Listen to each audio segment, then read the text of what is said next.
নমস্কার বন্ধুরা, আমি সুস্মিতা বাংলা ক্যানভাস চ্যানেলে সকলকে স্বাগত জানাই। আজ আপনাদের সাথে শেয়ার করছি কুমড়োর ছক্কার রেসিপি। আপনারা তো কুমড়োর ছক্কা অনেকবারই খেয়েছেন আর আপনারা বেশ ভালোভাবেই এই রান্নাটা বাড়িতে বানিয়েই থাকেন, কিন্তু আজ আমি আপনাদের সাথে কুমড়োর ছক্কাটা যেভাবে শেয়ার করছি একবার যদি সেইভাবে আপনারা বানিয়ে দেখেন, খেতে কিন্তু একটা দুর্দান্ত স্বাদের তৈরি হবে। রুটি, পরোটা, বিশেষ করে লুচির সাথে কিন্তু এই কুমড়োর ছক্কা রেসিপিটা দারুণ জমবে। আশা করছি আমার এই আজকের রেসিপিটা আপনাদের ভালো লাগবে। যদি ভালো লাগে তাহলে অবশ্যই একটা লাইক দিয়ে পুরো ভিডিওটাকে স্কিপ না করে দেখতে থাকুন। স্কিপ করে দেখলে আপনারা পরপর কিভাবে রান্না করছি সেটা বুঝতে পারবেন না, তাই ফুল ভিডিওটা মনোযোগ সহকারে দেখার অনুরোধ রইল। আর আমার চ্যানেলে নতুন দর্শক হলে অবশ্যই চ্যানেলটিকে সাবস্ক্রাইব করে নিন। তো চলুন দেখে নিই আজকের রেসিপিটা।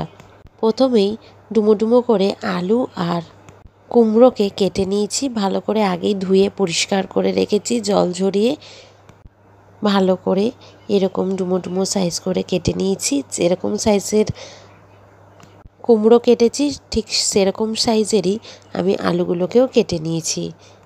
এদিকে আমি কড়াইতে তেল দিয়ে দিয়েছি 2 চামচ মতো। আমি রিফাইন অয়েল দিয়ে দিয়েছি। তেলটা গরম হওয়ার পরে আমি দিয়ে দিলাম এখানে 2টো শুকনো লঙ্কা আর 5 ফোড়ন। 5 ফোড়ন এখানে আমি হাফ চামচ মতো ব্যবহার করেছি। আর ফোড়ন থেকে যখনই একটা সুন্দর গন্ধ বেরোবে তখনই আমি এর মধ্যে দিয়ে দেবো ডুমো ডুমো করে কেটে রাখা আলুটা। 1 মিনিট মতো আমি ফোড়নটাকে ভালো মতো ভেজে নিয়েছি। সুন্দর একটা ফোড়ন থেকে গন্ধ বেরোচ্ছে, তখনই আমি এই আলুগুলো দিয়ে দিলাম। এবার আলুগুলোকে লো ফ্লেমে 3 থেকে 4 মিনিট আমি ভেজে নেব। ফ্লেমটাকে কিন্তু অবশ্যই লো টু মিডিয়ামে রাখবেন। মিনিট 2-3 সময় ধরে মিডিয়াম ফ্লেমে আলুটাকে কিন্তু ভেজে নিতে হবে। মিনিট 2-3 সময় ধরে আলুটাকে ভেজে নেওয়া হয়ে গেলে আমি এর মধ্যে ডুমো করে কেটে নেওয়া মিষ্টি কুমড়োটা দিয়ে দেব। এবার কুমড়োটা দেওয়ার পর কিন্তু মিডিয়াম ফ্লেমে আমি ভেজে নেব আলুর সাথে। এবার আলু আর কুমড়োটা একসাথে কিন্তু ভেজে নিতে হবে। ভালো করে লো টু মিডিয়াম ফ্লেমে কুমড়ো আর আলুটাকে ভেজে নেব, হালকা নাড়াচাড়া করে নেব। যারা বন্ধুরা আমার চ্যানেলে নতুন জয়েন করেছেন তারা অবশ্যই চ্যানেলটিকে সাবস্ক্রাইব করে নেওয়ার অনুরোধ রইল। আর যারা চ্যানেলটিকে অলরেডি সাবস্ক্রাইব করে নিয়েছেন তাদেরকে অনেক অনেক ধন্যবাদ এবং ভালোবাসা। আমার পাশে থাকার জন্য অনেক অনেক ধন্যবাদ আপনাদের। এইভাবেই পাশে থাকবেন আর সাপোর্ট করবেন। পাশে থাকা বেল আইকনটা অবশ্যই প্রেস করবেন। যখন আমি নতুন ভিডিও আপলোড করব তার নোটিফিকেশনস আপনাদের ফোনে সঙ্গে সঙ্গে চলে যাবে। এইভাবেই কিন্তু আমাদেরকে আলু আর কুমড়োটাকে বেশ কিছুক্ষণ, প্রায় 3 থেকে 4 মিনিট এইভাবেই লো টু মিডিয়াম ফ্লেমে হালকা করে ভেজে নিতে হবে। আমাদের ভাজা কিন্তু হয়ে গেছে। এবার আমি এর মধ্যেই এক এক করে সব গুঁড়ো মশলাগুলো অ্যাড করতে থাকি। এখানে দিয়ে দিচ্ছি আমি 1 চামচ মতো শুকনো লঙ্কার গুঁড়ো। ঝালটা আপনারা আপনাদের ইচ্ছে মতো যতটা আপনাদের প্রয়োজন ততটা আপনারা ব্যবহার করবেন। এখানে দিয়ে দিলাম 1 চামচ মতো ধনে গুঁড়ো, দিয়ে দিলাম এখানে হাফ চামচ মতো জিরে গুঁড়ো। সব মশলাগুলো কিন্তু এই সময় দিয়ে দিতে হবে। দিয়ে দিলে ভালো করে সব মশলা দিয়ে আলু আর কুমড়োটাকে কষিয়ে নিতে হবে। ঠিক এইভাবে কিন্তু সব মশলা দিয়ে সব কিছুকে ভালো করে মশলাটাকে কষিয়ে নিতে হবে আপনাদেরকে, যাতে সব কিছুই ভালো মতো কষানো হয়ে যায় আর আলু আর কুমড়োর মধ্যে মশলাগুলো ঢুকে যায়। আপনারা চাইলে কিন্তু অবশ্যই আলাদা আলাদা করেও ভেজে নিতে পারেন। আলু একবার ভেজে তুলে নিলে তারপরে কুমড়োগুলোকে ভেজে নিতে হবে। আমি কিন্তু আলাদা আলাদা করে ভাজিনি, সব একসাথেই ভাজার চেষ্টা করেছি। আর আরেকটা টিপস আপনাদের দিই, আমি কিন্তু ভাজার সময় আলুতে বা কুমড়োতে নুন ব্যবহার করিনি। কুমড়ো খুব তাড়াতাড়ি নরম হয়ে যায়, তাই জন্যই আমি কিন্তু নুনটা ব্যবহার করিনি আগে। আপনারা অবশ্যই নুনটা কিন্তু সবার শেষেই ব্যবহার করবেন।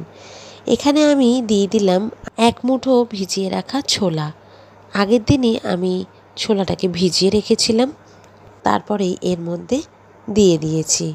ছোলাটা দিয়ে কিন্তু আলু আর কুমড়োটাকে ভালো করে ভেজে নিতে হবে। ছোলা আপনাদের পছন্দ না হলে আপনারা কিন্তু অ্যাভয়েড করতে পারেন। এবার ভালো করে নাড়িয়ে চাড়িয়ে আমি এটাকে ঢাকা দিয়ে 3 থেকে 4 মিনিট রেখে দিয়েছি। ওদিকে রান্নাটা হচ্ছে আর এদিকে আমি এখানে একটা মিহি মিশ্রণ তৈরি করে নিচ্ছি। একটা টমেটো, অল্প আদার টুকরো আর 2টো লঙ্কাকে আমি মিহি একটা পেস্ট তৈরি করে নিয়েছি। এবার এর মধ্যে কিন্তু আমি টমেটো, আদা আর লঙ্কার পেস্টটা দিয়ে দিলাম। এবার ভালো করে সব কিছুকে কিন্তু কষিয়ে নিতে হবে। আর মিনিট 3 থেকে 4 আমি ক্রমাগত নাড়াচাড়া করে কিন্তু এটাকে কষিয়ে নেব। টমেটো আর আদার পেস্টটা কুমড়ো আলুর সাথে খুব ভালো করে এইভাবে মিশিয়ে নিতে হবে। আমাদের মা দিদিমারাও ঠিক এইভাবেই কিন্তু রান্না করতেন, তাই জন্যই এটাকে একটা সাবেকি রান্না।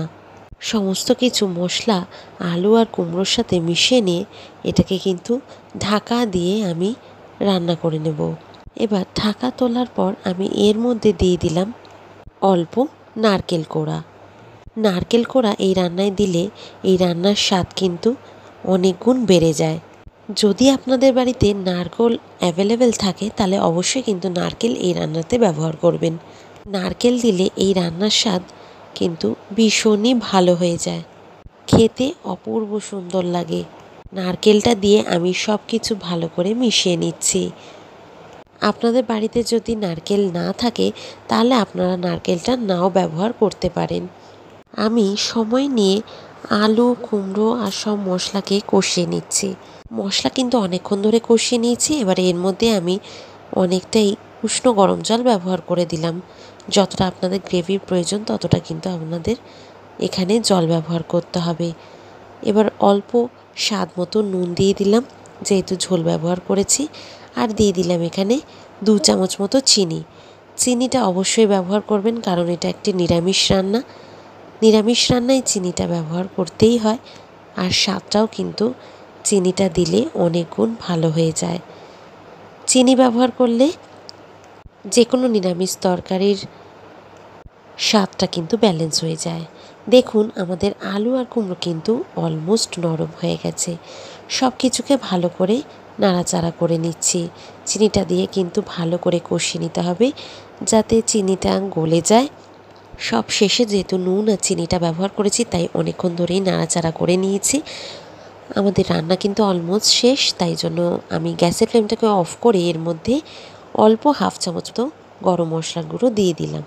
গরম মশলাটা দিয়ে এইভাবে আমি মাখিয়ে নিচ্ছি সব কিছুর সাথে।